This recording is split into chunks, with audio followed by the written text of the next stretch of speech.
मेरे राम,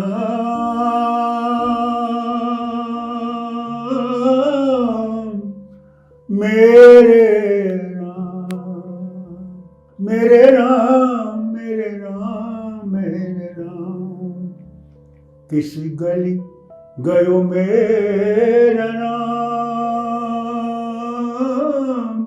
किस गली गयो मेरा राम।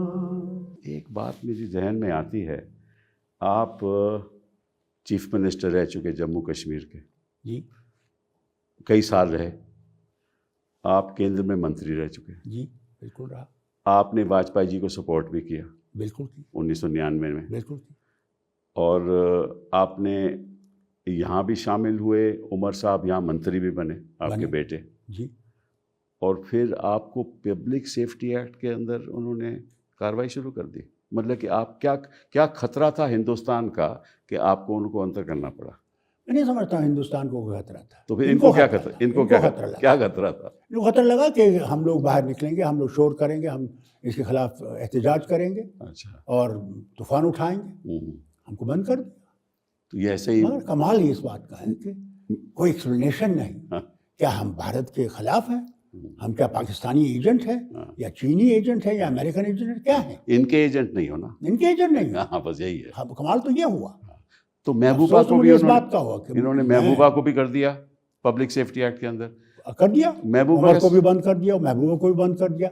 और कमाल ये देखिए, उमर और महबूब को पहले हरी निवास में रखा। अच्छा, वहाँ फिर ये डर लगा कि उमर और ये मिलते रहेंगे तो पता नहीं क्या साजिशें बनेगी, तो महबूब को वहाँ से निकाल दिया। अच्छा, Alone this man I see. was in a house with I think 20 or 25 rooms अच्छा, in that palace, और अजीब हालत थी। तो महबूबा ना के मिल साथ सकते थे, ना कुछ कर सकते थे। पर फारूक साहब महबूबा के साथ तो ये सरकार चला रहे थे, तो वो कैसे इनको लगा कि वो उनको पब्लिक सेफ्टी एक्ट के अंदर खतरा हो गया उनको? मैं समझता हूँ वो इसलिए निकाला गया उसको कि इन्होंने ये 370 निकालना था, उसके लिए एक हुकूमत वहाँ नहीं होनी चाहिए थी। तो ये चाहते थे कि गवर्नर का राज होगा, तो गवर्नर के राज में वो ये कर सकेंगे। ये नहीं जानते थे कि ये टोटली अनकॉन्स्टिट्यूशनल है। आतंकवाद की वजह से इन्होंने 370 खत्म किया, अब वही आतंकवाद आज भी जारी है। तो ये नहीं खत्म किया, बल्कि आप मुझे ये बताइए, जब से हिंदुस्तान आज़ाद हुआ, अंग्रेजों से आज़ाद हुआ, यूनियन टेरिटरी स्टेट्स बन गई। जी हाँ, हमारा क्या कसूर? क्या हम हिंदुस्तान से इलाक़ किया कि हम लोगों को यूनियन टेरिटरी बनाया गया स्टेट से, और तोड़ दी गई। महाराजा हरि सिंह की रियासत जो थी जम्मू कश्मीर लद्दाख, उसको ख़त्म कर दिया।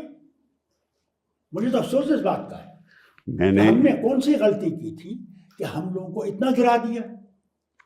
फारूक साहब, असलियत तो यह है कि ये बहस मैंने भी सुप्रीम कोर्ट में की और कहा कि आप एक स्टेट को एक यूनियन टेरिटरी कैसे बना सकते हैं, ये कानून के खिलाफ है, संविधान के खिलाफ है। लेकिन हुआ क्या, सुप्रीम कोर्ट ने कहा कि सरकार की तरफ से आश्वासन आया है कि हम इलेक्शन करवा देंगे, सितंबर 2024 तक इलेक्शन करवा देंगे।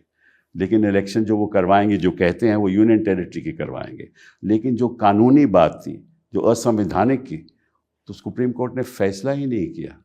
ये एक ताज्जुब की बात है। आपका इस पर क्या ख्याल है? कपिल, जिस दिन वो फैसला इनका आया, ईमानदारी से आपसे कहता हूँ, मेरा दिल टूट गया।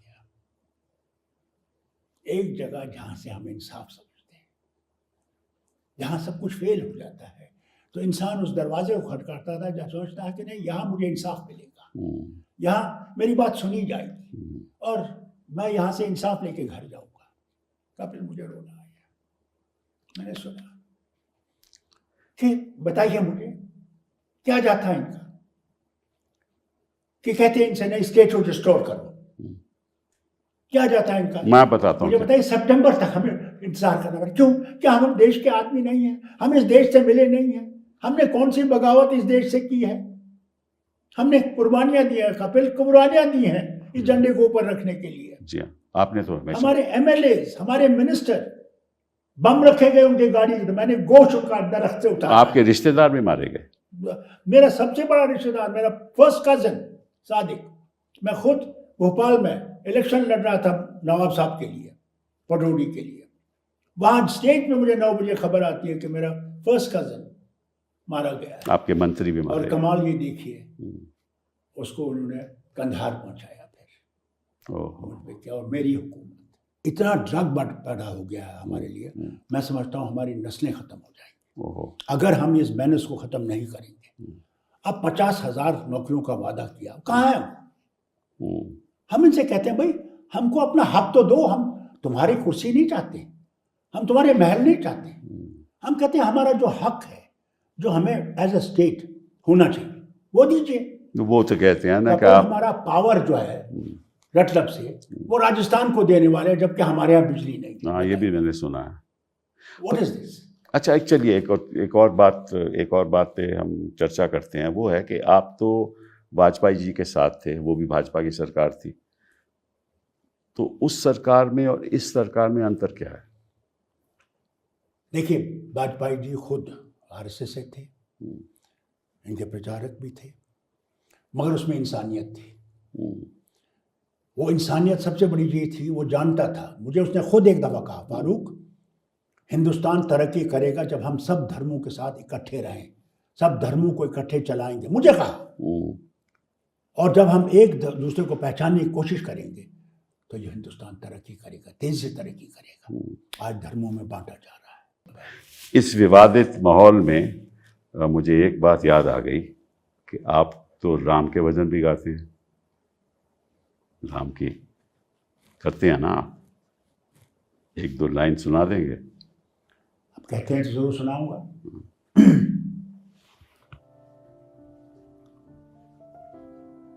मेरे राम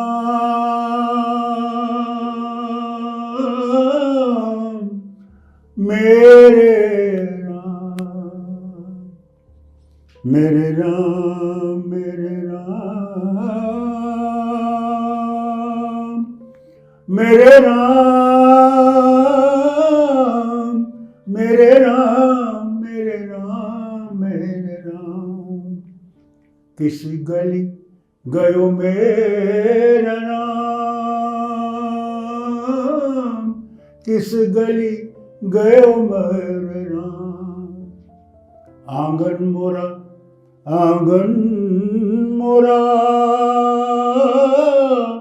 आंगन मोरा सूना सूना, आंगन मेरा सूना सूना, मेरे राम कित गली गयो मेरे राम। बहुत बहुत बहुत बहुत धन्यवाद फारूक साहब, जो आज आपने। समझता हूँ जनाब, याद रखिएगा कि राम इन्हीं का है। नहीं, हम राम तो हम सबका है, सबका है। हाँ, भगवान तो सबके होते हैं। विश्व का राम नहीं, ये तो खैर भगवान राम को ये मानते हैं, लेकिन उनके आदर्शों पर नहीं चलते। हम भगवान राम को मानते भी हैं और उनके आदर्शों पर चलने के लिए तैयार भी हैं। बिल्कुल सही बात है, बिल्कुल सही बात है। उनके आदर्श ही इस देश को, बचाएंगे, को बचा सकते हैं। हाँ, इनको भी बचाएंगे।